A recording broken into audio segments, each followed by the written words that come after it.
Very warm welcome to all of you on Shiksha sphere. My name is Lavina Sunil गोविंदानी।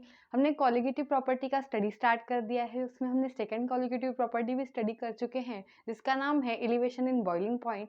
And in today's lecture we are going to study some numerical based upon elevation in boiling point. So let's get started. Read the question properly. 8 gram of glucose C6H6O12 is dissolved in 1 kg of water in a short span. At what temperature will water boil at 1.1013 bar? Kb for water is 0.552 Kelvin per kg per mole. So ये हमारा question है। इसमें हमें क्या क्या given है?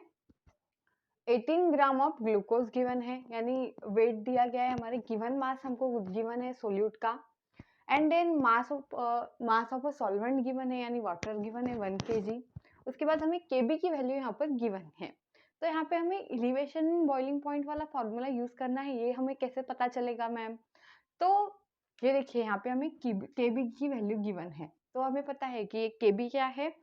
Ebullioscopic constant भी बोलते हैं इसको, molar elevation boiling point constant भी बोलते हैं, या boiling point elevation in boiling point constant भी बोलते हैं। सो इसकी वैल्यू हमको यहाँ पर गिवन है, तो उससे हम यहाँ पे से वो बता सकते हैं कि हमें यहाँ पे वो वाला फॉर्मूला यूज करना पड़ेगा। तो आपको है ना फॉर्मूलेज याद नहीं रखने हैं, कंसेप्ट याद रखना है। तो ये क्या होता है, delta T B is directly proportional to what? Number of moles of solute. Okay, यानी किसको, ये कॉलिगेटिव प्रॉपर्टी ये किसको डायरेक्टली प्रोपोर्शनल होगी? Number of moles of a solute को डायरेक्टली प्रोपोर्शनल होगी। और यहाँ पे हम उसका कॉन्सेंट्रेशन किस में लेते हैं? मोलालिटी पे लेते हैं, क्योंकि वो क्या है, एक टेम्परेचर इंडिपेंडेंट क्वांटिटी है। तो is directly proportional to molality, यानी small m। So delta T B यहाँ पे अब क्या आ जाएगा, हमारा के बी आ जाएगा इंटू एम आ जाएगा। तो हमको एम निकालना है। तो एम क्या होता है? मोलालिटी क्या होती है? Number of moles of solute, number of moles of solute divide by क्या होता है? Mass of solvent in KG. तो यहाँ पे हमारा सोल्यूट क्या है? ग्लूकोज है। तो उसके नंबर ऑफ मोल्स निकालने पड़ेंगे। उसके लिए हमें गिवन मास दिया गया है, उसका मॉलिक्यूलर मास कितना आएगा वो निकालना पड़ेगा हमको। मास of a solvent in KG भी गिवन है हमें, तो इससे हम इसकी मोलैरिटी कैलकुलेट करेंगे। उसके बाद केबी भी गिवन है, तो हम इसका टेम्परेचर इस तरीके से निकाल सकते हैं। तो चलिए स्टार्ट करते हैं। So number of moles of a solute, यानी ग्लूकोज बोल देती हूँ मैं, C6H6O12 कितने आएंगे? गिवन मास कितना दिया गया है हमको? 18 ग्राम। इसका मोलर मास निकाल देती हूँ मैं आपको साइड में, वैसे आपको पता ही होना चाहिए। C6H6O12 कितना आएगा? 12 फॉर कार्बन, 6 इंटू 12। उसके बाद हाइड्रोजन के 6 इंटू 1 प्लस 12 इंटू 16। इसका आप कैलकुलेशन करेंगे तो आपको क्या मिलेगा? 180 ग्राम पर मोल। तो इसके ये क्या आ गया? इसका मॉलिक्यूलर मास आ गया किसका? ग्लूकोज का। वो यहाँ पे मैंने पुट कर दिया ग्राम पर मोल। तो क्या हो गया, ये ग्राम से ये ग्राम कैंसिल हो गया। तो 18 1 जा 18, 18 10 जा 180। तो कितना मिल गया? 0.1 मोल पर मोल मिल गया। इसके नंबर ऑफ मोल्स कितने आ गए? 0.1। ओके। उसके बाद मास of a solvent in KG कितना है? 1। तो इसकी मोलैरिटी कितनी आ गई हमारे पास? 0.1 आ गई। ये m क्या है? Number of moles of a solute divide by mass of a solvent in KG. तो वो मैं यहाँ पे पुट कर देती हूँ। केबी की वैल्यू कितनी गिवन है हमें? 0.52। ओके। इसका यूनिट क्या है? केल्विन केजी पर मोल।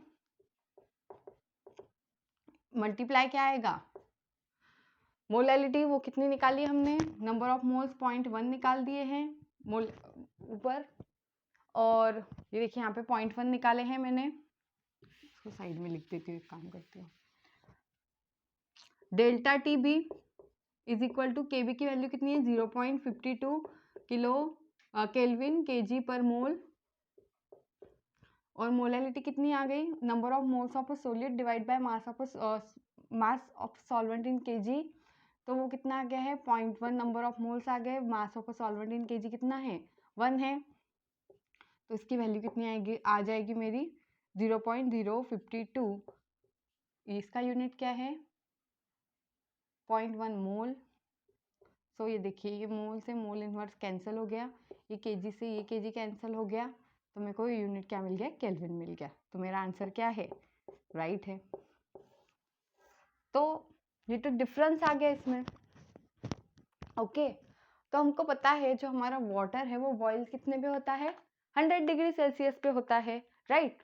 तो क्या आएगा, अगर उसका केल्विन में मैं कन्वर्शन करूँ 1 कितना आएगा, फिर हमको 273 ऐड करने पड़ेंगे, 273.15 प्लस 100, तो ये क्या हो गया हमारा 373.15 केल्विन।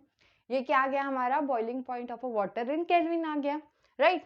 तो हमको क्या करना पड़ेगा, इसमें ऐड करना पड़ेगा, तो हमको क्या मिल जाएगा, किस टेम्परेचर पे हमारा वाटर बॉईल हो गया ये समझ जाएगा हमें क्या, क्योंकि हमको पता है कि इसका मतलब क्या है 1.013 बार, यानी क्या है 1 ATM ही है होता है, राइट।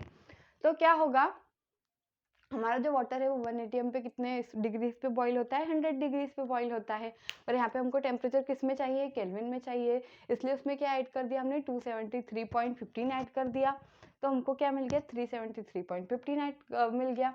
उसमें अब ये वैल्यू ऐड करेंगे तो हमको जो हमारा टेम्परेचर है फाइनल वो कितना मिल जाएगा, इसमें ये वैल्यूज ऐड कर दो, कितनी है 0.052, तो 202,373 केल्विन। तो इस टेम्परेचर पे क्या होगा, हमारा वाटर बॉईल होगा। तो ये था solution. I hope you understand the solution. Thank you so much for watching.